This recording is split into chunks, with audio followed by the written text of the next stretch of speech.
راځو نن درس زموږ دی په ورډ پروګرام کې پیج لیاوټ کې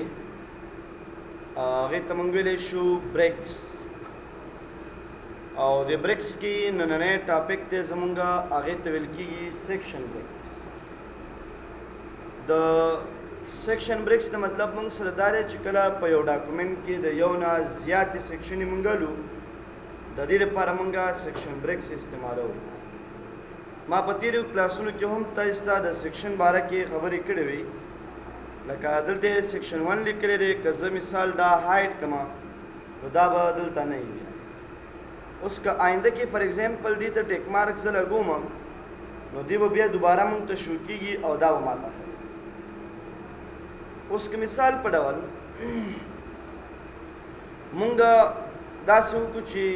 یو څو پرګراف په لیکنه زه وکړم لکه مایکروسافټ ورډ او د هغې نه وروسته راشم په دې کې مې یو څو پرګراف په لیکنه ورکړه. کمپیوټر کلاس دی دا ښه کلاس دی. نو دا زما اصلا یو څو پرګراف په لیکنه ده، خو دا د مایکروسافټ ورډ مطابق لیکنه ده. که آینده کې ما سره مثال دا ټاپک بدلیږي،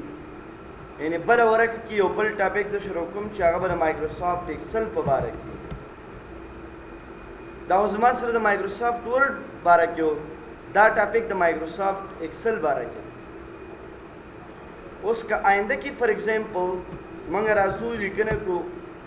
او دا سلیکټ کړم، زه مثال دې لپاره دا بولډ کړم وغیره، نو دا زما لیکنه ده، خو دا اصلا کې د یو بل سیکشن لیکنه، یعنی هغه باید په د ورډ لیکنه باید په سیکشن 1 کې راشي او کوم چې په دې کې موږ سره ایکسل راځي دغه ایکسل لیکنه باید په سیکشن 2 کې راشي. د څه دپاره دا په سیکشنو ویش؟ یو دا چې کله ته دې ته بارډر ورکې نو دا پیج بارډر کېدی شي ته د سیکشن 1 دپاره جدا ورکې او سیکشن 2 دپاره جدا. دویمه خبره دا ده که چېرته موږ په دې کې هیډر اینډ فوټر لیکو نو دا هیډر کې کېدی شي یو لیکنه داسې چې هغه د دې دوړو سیکشنو ترمنځ مختلف وي. مثال دلته زه لیکم مایکروسافټ ایکسل، نو صحیح ده دا ایکسل ولیکل شو، خو دا په لندنۍ ورقو کې هم ایکسل دی او د دې نه بهرنۍ ورقو کې هم ایکسل. پکار خو دا ده چې دا ایکسل باید په دې کې ونه لیکل شي، په هغې کې ورډ ولیکل شي. نو دې لپاره به موږ د دې ورقې نه بره ورقه کې ودرېږو، پیج لیاوټ ته به راشو، بریکس کې به تاسو نیکسټ پیج باندې کلیک کړئ، منځ کې به یو ورقه راکړي او دا لیکنه به تاسو هماغې ورقې ته یوسئ. نو د دې لپاره به دې څه وکړي، دې به دې ته نوم ورکړي سیکشن نمبر 2. دا سیکشن نمبر 1 دی او دا سیکشن نمبر څو دی موږ سره، یعنی مطلب دی چې د ایکسل لیکنې په سیکشن نمبر 2 کې راکړه او د هغې نه بره لیکنې ټوله په سیکشن نمبر 1 کې.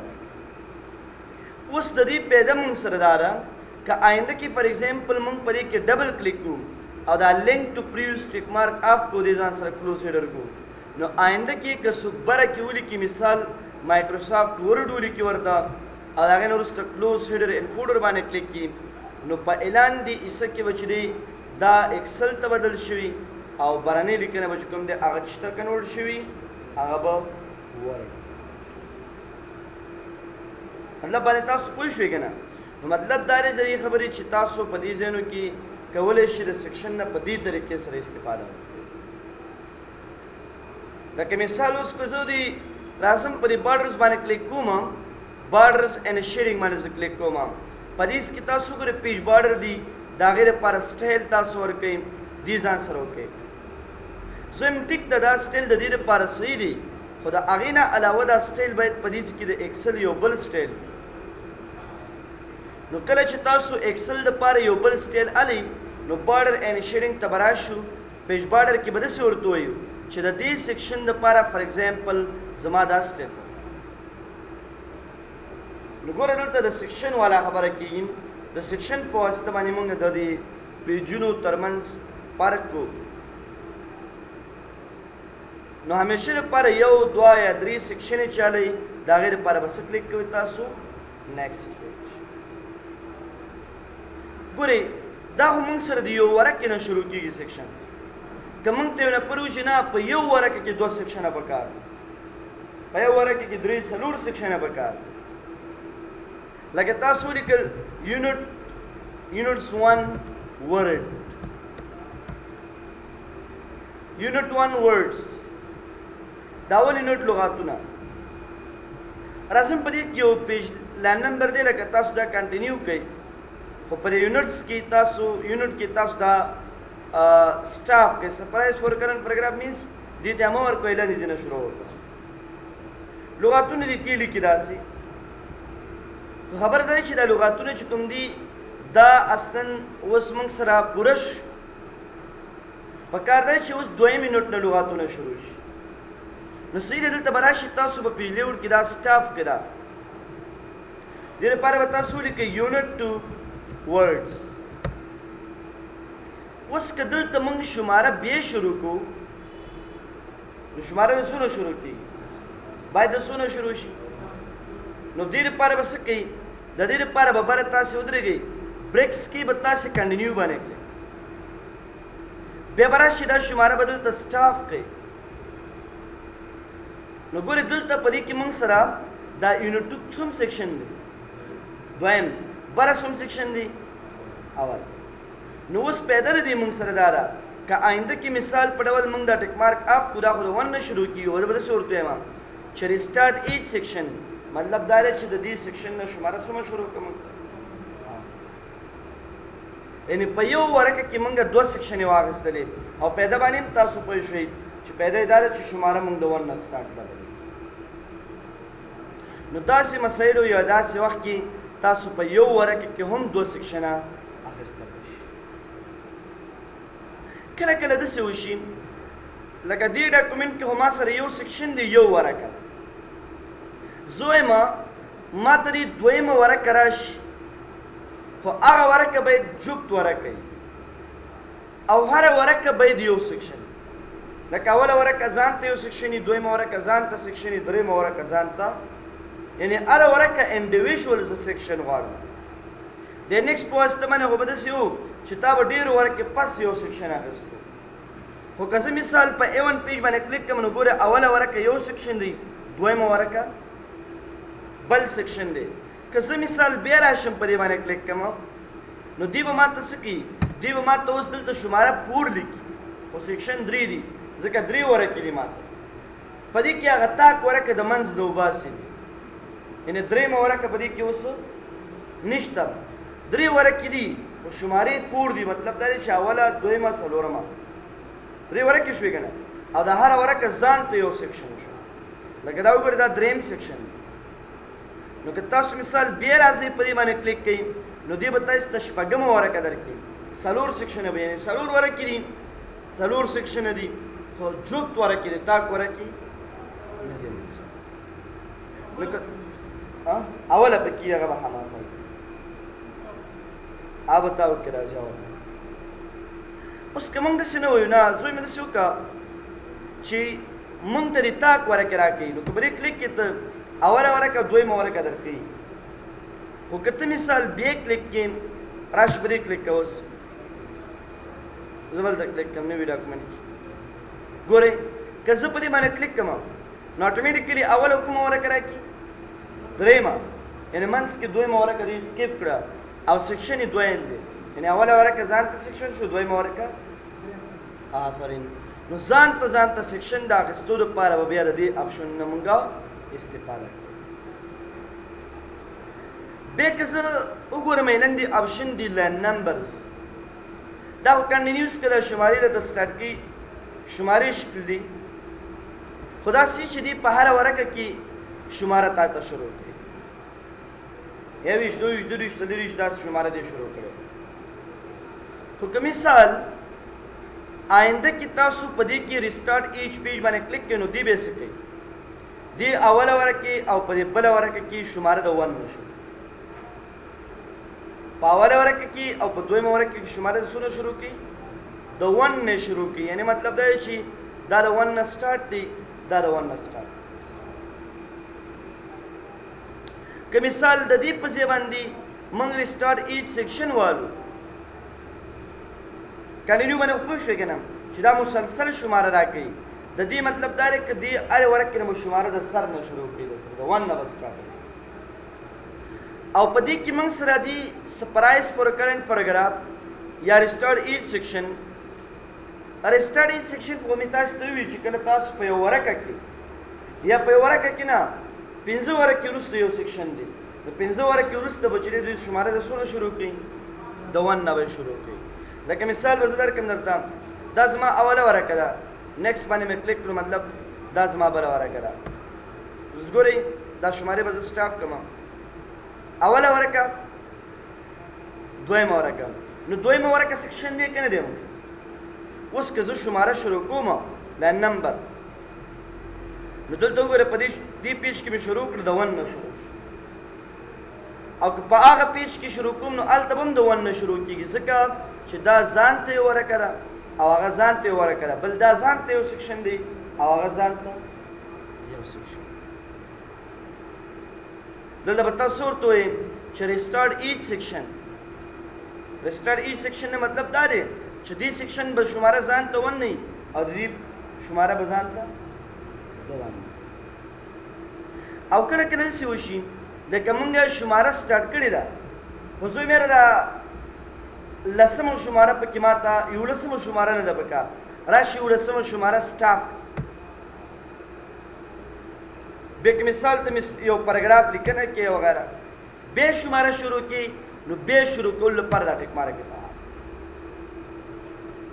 داسې مسلې لپاره به تاسې لاین نمبرز استعمالوئ او په لاین نمبرز کې به تاسو دا آپشن کېدای شي موږ په سر کې وي د شماره د سلو نه شروع کړه نو هغې لپاره به لاین نمبرینګ آپشن ته راشو او په دې کې به لاین نمبر کې داسې ورته ووایي تاسې چې سټارټ د سلو نه واله اوکې که دا م اوکې نو سل یو سلو یو یو سلو دو یو سلو درې داسې یعنې یو شماره کولی شو هغه د بیا د بل عادت نه هم شروع کړو که بالکل نه یې په کار نو بیا به چې باندې کلیک کوئ تاسو بیا به تاسو په نن باندې کلیک کوئ دا ستن د لاین نمبرز ریلیټډ موږ سره چې دي آپشنز د هغې نه وروسته په دې کې ما سره آپشن دي هیپنیشن څه ورته ویلی شو موږ هیپنیشن کې اول دي نن بیا اټومیټک بیا مینول لکه ګورې تاسو یو لیکنه سټارټ کړه یو لیکنه مو شروع کړه او هغه لیکنه د څه نه شروع شوه هغه داسې لیکنه ده ما سره خو په آخره کې یو لغت راځي مثال ما دلته ولیکل افغانستان داسې مې ولیکل ما ولیکل په دې کې افغانستان اوس ګورئ که زه مثال په دې کې پیجلیوډ ته راشم او هیپنیشن کې دا اټومیټک د دې اټومیټک مطلب دا دی چې ځینې لغاتونه به د یو لفظ دلته نه ځي نو هغه به لاندې راځي خو د هغې نه پس به یو مینس علامه او د دې مطلب به دی چې د دې ځینې کرکټر یې لاندې شته دې د هیپنیشن دا په کتابونو هر ځای کې دا تاسو ته کتلی شي مثال زه راغلی وم داسې بله جمله زه اوس لیکنه کوم کتاب کې اوداسې نه وي بیا مثال ما ولیکل پاکستان اوس ګورئ پاکستان دا لفظ نه صحیږي مکمل نو څه هلته پاتې شو څه دلته خو دې ما ته هغه هیپنیشن راځي په دې کې بیا داسې مو ورته ویلی شو نه دی په کار نو بیا راښکته کېږي که اټومیټیک یې کړو نو بیا هیپنیټ کېږي کېدای شي ځینې نور لغاتونه داسې چې هغه هلته نه ځایږي لاندې راځي فار ایگزامپل ما ولیکل لغمان اوس په دې کې زه وایم ځینې لغاتونه باید راښکته شي نو بیا به مینول کلیک کوئ مینول یې څه ته وایي اول به دا نن کې تاسې بیا به تاسو مینول باندې کلیک کوئ افغانستان هیپنیټ شي او پاکستان شي او لغمان شي نو یس نو اوکې همیشه لپاره که تاسو په دې نن باندې کلیک کوئ که نه نن باندې نو دوی به دا دوه دانې هیپنیټ کوي ځکه هغه مینولي هیپنیټ مینولي داسې چې ځینې به تاسو هیپنیټ کوئ که نن هم شي نو هغه به هیپنیټ نو ځینې لغاتونه اټومیټک نه دی ځینې هیپنیټ لیک هغه به تاسو سره همیشه وي اټومیټیک نه مطلب دا دی چې ټول لغاتونه باید هیپنیټ شي موږ سره بیا په دې کې هیپنیشن آپشن دي لکه دا اولنی ټیک مارک اټومیټیکلی استعمالیږي لکه هلته مې یوز کولو خو د دې بل ټیک مارک کار دا دی که ځینې لغاتونه راشي هغه بالکل په غټو حروفو لیکل شوي یعنې په هغې کې د وړو حروفو کومه خبره خاص نه ما ولیکل نورستان خو نورستان ګورې زه په غټو حروفو باندې لیکم نورستان دا شي دلته هیپنیشن اټومیټیک والی نورستان ولې نه راځي مثال زه ولیکم ننګرهار بل یو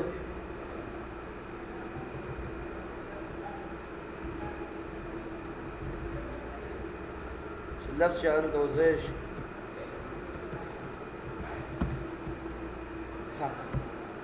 دا شه اوس دا لفظ تاسو وګورئ ما په غټو حروفو لیکلی زه وایم یاره دا غټ والا لفظ چې دی دا باید هیپنیټ نشي نو دلته چې کله تاسو دا ټیک مارک اپ کړئ دی اوکې کوي نو د غټو حروفو والا به بیا نه هیپنیټ کېږي او که مثال موږ په دې کې دا په کار داسې چې هیپنیټ شي نو دا ټیک مارک ولګوئ دی ځان سره اوکې کوي بیا به هیپنیټ هیپنیشن په کتاب کې دا ضروري دی کله کله موږ استعمالو د دې مسلې لپاره هیپنیشن نه استفاده کوو لیمټ کنزیکیټیو هیپنس ټو څو لغات به دې هیپنیټ کوي نو لیمټ مطلب دا چې انلیمیټډ لغات د کتاب کې ډېر لغاتونه نو هر یو لغت چې نه زیږي باید هغه هیپنیټ شي د دې مسلې لپاره هیپنیشن دوستو وروسته موږ سره پاراګراف دی نو دا پاراګراف ته استعمالوي و چې کله موږ یو مثال یو پاراګراف لیکو نو د هغې ترمنځ سپیس یا مسافه به یې څونه وي نو لیفټ طرف ته مې درته ویلي و چې دا مسافه به نه ورکوئ د رایټ طرف ته به مسافه نه ورکوئ بیفور نه به مسافه نه ورکوئ ویلي مو که نه او آفټر نه به څونه مسافه ورکو 8 پوینټ یعنې که دا تاسو مثال شل کې نو بیا زیاتېږي دا سپیس که تاسو تیز شي په دې پاراګراف کې ما دا ویلي و دې ځایونو کې په آفټر کې به دا سپیس زیات نه ساتو دغه سپیس به نارملی ساتو یعنی راځو به دلته کې شل لیکي یا مثال دلته نارمل لیکي یا ته دا هماغه سیم خبره ده که زه په دې پاراګراف باندې کلیک کړم دا د هماغه پاراګراف اپشن دي که نه نو دا ما مخکې په هوم ټیب کې ویلي دي دلته یې دوباره تشریح ته ضرورت نشته دی بیا تاسو هماغه ریکارډ وګورئ پوزیشن کې دا پوزیشن اور آپټکس دا ما تصویر کې کوي چې تاسو ته ویډیو عکس چې کله یو پکچر مونږ راوړو که نه عکس مونږ راوړو any photos دې تصویر سره دا پوزیشن او آپټکس دا مونږ ویلو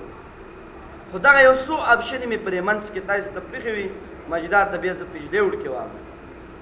نو دا ته اوس وایم ګورې که زه یو څو ابجیکټ راوالم مثال دا ابجیکټ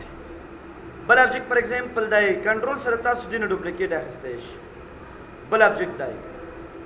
دې دا یو قسم ډیزاین ورکړه دې دا بل قسم ډیزاین ورکړه یو نفر ماته وایي چې دغه بهرني ابجیکټ د دې ټولو شاته راوله راشه سینډ ټو بیک باندې کلیک کړه ټولو شاته به راشي دا تر ټولو مخکې راوړه نو تاسو راشئ برینګ ټو پرنټ باندې کلیک کړئ ټولو نه مخکې راځي او که مثال په دې کې زه سینډ ټو بیک باندې کلیک کړم نو یو نه وروسته که برینګ فارورډ باندې کلیک کړئ یو نه مخکې نو یو نه مخکې کولو لپاره به یو نه وروسته کولو لپاره به دې کلیک کوو د یو نه مخکې کولو لپاره به دې کلیک دا دوه آپشنې او اکثره ټایم داسې وشي لکه تاسو یو لیکنه وکئ زم دا ابجیکټ باید د دې لیکنې شاته راشي نو را به شي سین بهایند ټکسټ د ټکسټ شاته به راشي او که د ټکسټ نه موږ مخکې کول غواړو نو هغې لپاره برینګ ان فرنټ آف ټکسټ د ټکسټ نه اټومیټیکلی بېرته څنګه شي مخکې به شي سلیکشن پین دا کار کوي چې کله ابجیکټ یا ته هایډ کول غواړي او یا دا ابجیکټ بیرته شو کول غواړو نو هایډ کولو لپاره د شو کولو لپاره به دې باندې تاسو کلیک کوئ الاینمنټ هم ایز کولی شو مونږ لکه اکثره ټایم داسې وشي لکه تاسو دا ابجیکټ دي الاینمنټ یې برابروئ لیفټ مثال سینټر رائټ. دا دې موږ سره کنه د دې مقصد دا دی چې ابجیکټیو کول ټول انتخاب شي، چپ طرف ته برابر کا، سنټر ته برابر کا، حکمت ویښ شه. ها یا مثال رائټ طرف ته برابر کا، د دې پوزیشن تاسو برابر وای. یا اکثر ټیم د سیمون وایو دا ابجیکټ ما سره دي زوی مېره دا ابجیکټ باید د ټاپ طرف ته برابر شي، نه ټاپ طرف ته مې برابر وا. یا مثال میډل منس طرف ته برابر شي یا بټم طرف ته برابر شي. د دې ترمنځ هغه سپیس ورکه دا لیفت طرف ته برابر کړي نو دا سپیس یې ډیسټریبیوټ کړي ورټیکل سپیس، یعنی د دې تر دې پورې د دې تر دې پورې هغه سپیس وګورئ مساوي دی کنه دی. که زه په لیفت باندې کلیک کوم نو ورټیکل سپیس دې باندې تقسیمولای شي. او که دا پر ایگزامپل ما سره داسې وشي چې دا ټاپ ته یوسو نو ټاپ طرف ته سپیس تاسو په هاریزنټل طریقې سره تقسیمولای شي. د ابجیکټو ترمنځ هغه مساوات یا سپیس چې دی هغه په دې طریقې سره تاسو راوړئ. دغه درې قسمه ټیک مارک موږ نه لګو. ګورئ لکه زه بهر کلیک کوم ما ابجیکټ نه انتخاب کړی دې کې به الاین ټو مارجن ټیک مارک لګي، کله پیج ټیک مارک لګېدلی، کله ابجیکټ. نو دا په خپله لګېږي، دې ته ضرورت نشته چې د دې ټیک مارکونه موږ یا آف کو یا آن. خو په دې کې موږ سره داسې دي ګریډ لاین، یو ګریډ لاین دی دا پرنټیبل نه دی. او که ته ګریډ لاین نشو کې نو بیا یوز الاینمنټ کارډ استعمال کې. د دې مطلب دا چې ګریډ لاین نه استعمال. دا ګریډ لاین پرنټیبل نه دی، دا ایکسل کې بیا پرنټیبل هم دی، ورته بیا په درد هم خوري، خو په ورډ کې د دې هېڅ مقصد نشته. که زه مثال په دې ګریډ سیټینګ باندې کلیک کوم او د هغې نه وروسته راځم په دې کې ما ته وایي ډسپلی الاینمنټ ګایډ نو بیا به نه ښکاري.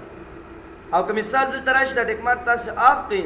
نو بیا ګریډ لاین به تاسو خامخا شو کوئ ځان. همدغه شان سنیپ ابجیکټ ټو ادر ابجیکټ، لکه د دې دا سپیس هم زیاتولی شي تاسو. او بیا چې کله تاسو انسرټ ته راشي نو دې ځای نه پس تاسو یو ابجیکټ راوالی. کله چې دا ابجیکټ تاسو وکړئ چې جمپینګ کوي که نه موږ سره، نو دا جمپینګ نه دی پکار. د دې لپاره به الاینمنټ ته راځو، دا ټیک مارک به آف کو، دا به وکړئ. خو دې ما ته بل اپشن راکوي، هغه داسې وایي که ګریډ لاین نه وي ما سره، ګریډ لاین نه وي او زه یو دوه ابجیکټ والم، یعنی مطلب د دې نه یو ډوپلیکیټ والم. اوس که آینده کې د ابجیکټ ته نږدې کوم جمپینګ نشته، خو چې کله تاسو د الاینمنټ ته راشئ په دې کې دا ټیک مارک تاسو سره لګېدلی نو سنیپ ابجیکټ ټو ادر ابجیکټ نه مطلب دا دی چې دې به یو جمپینګ کوي. په دې کې نه، دا به په ګریډ لاین کې کېږي. ستاسو خیال شته که نه؟ دغه جمپینګ دی موږ ته شو کول غواړي. سایز که زیاتول که موږ لکه مثال زویم نه 0.5 0.5 د دې ګریډ سیټینګ وشي. دا پرنټیبل هم نه دی، اوس خاص پیدا هم د دې نشته دی. او که مثال نه وي په کار بلکل نو دا ټیک مارک آف کړو نو دی به مارجن کې هم راځي، ټوله ورقه به دې ونیسي. او که مثال دا ټیک مارک تاسو سره آف شي نو بیا به د مارجن کې نه راځي. دې ځای هم تاسو ورته اندازه زیاتولی کمولی شي، څونه سپیس ورټیکل پکار دی، څونه هاریزنټل، دې نه هغه اندازه نور هم ورته زیاتوي. حکمت ویښ کښېنه. ها او دغه ټیک مارک دی سنیپ ابجیکټ ټو ګریډ وین د ګریډ لاین آر ناٹ ډسپلی. کله چې دا آف کړو ګریډ لاین ختم شي.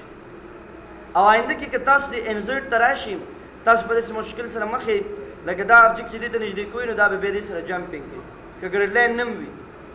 نو وجه دا وي چې دا په دې کې یو ټیک مارک دی، که دا آف شي او دا وکې کوم آن کړو نو اوس وګورئ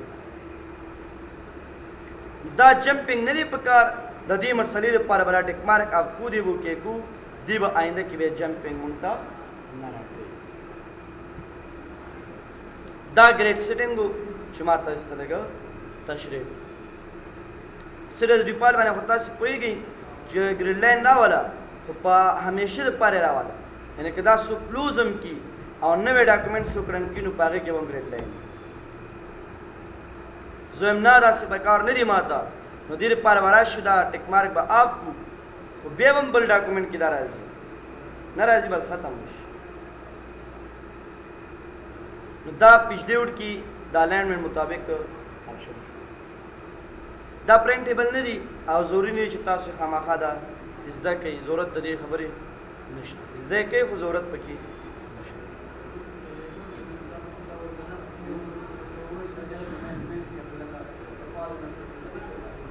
څنګه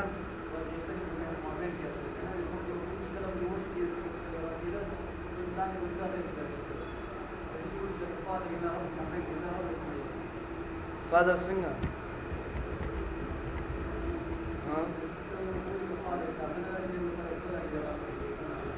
فادر ان له ځان ته ورټ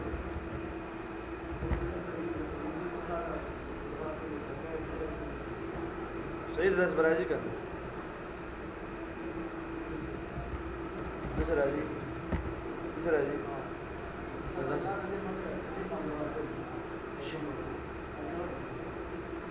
لانه دی خو دلته دسي اوبه تور کړه او دا خبره نه ده دا ډیفینیشن دی دا چې ته به مسافه ورکړې ته پنکچویشن وي ها صحیح راګل دا الاینمنت به ګوره کچې ته پدې کې دوه ابجیکټ ما سره پکاره او زه غواړم دا دوه ابجیکټ سره ګروپ کړم نو دواړه انتخاب کرا شي پیلیوډ د ګروپ باندې کلیک کړه دوه ګروپ شي یو ځای بشي ان ګروپ باندې کلیک کړه بیا ور ګروپ نو وځي بیا ګروپ کې دوباره ټاپ طرف ته برابر کړه بیا ګروپ کړه یو ابجیکټ ته تاسو نه ګروپ کوئ مېر ګروپ کوئ که مثال دا لګ روټیټ راوړو نو دلته ودرېږي راشي روټیټ باندې کلیک کې سونه روټیټ کړو مور روټیشن باندې کلیک کوم زه نو دلته روټیشن مثال 15 درجه دا روټیټ الته ضرورت نشته دا ښکاري ده دې په واسطه باندې دا روټیټ کړو دا انتخاب کا څنګه چې دا روټیشن زموږ په کاری داغه مطابق تاسو دا دې ته روټیشن وایي او تاسو استعمالوي دا زموږ د پیج لیوډ آرنج کی اخرنه درس بس ته سیدم ریفرنس کې ډېرې خبرې دي دا نن شروع کولې ان شاء الله دا په سبا کلاس کې بیا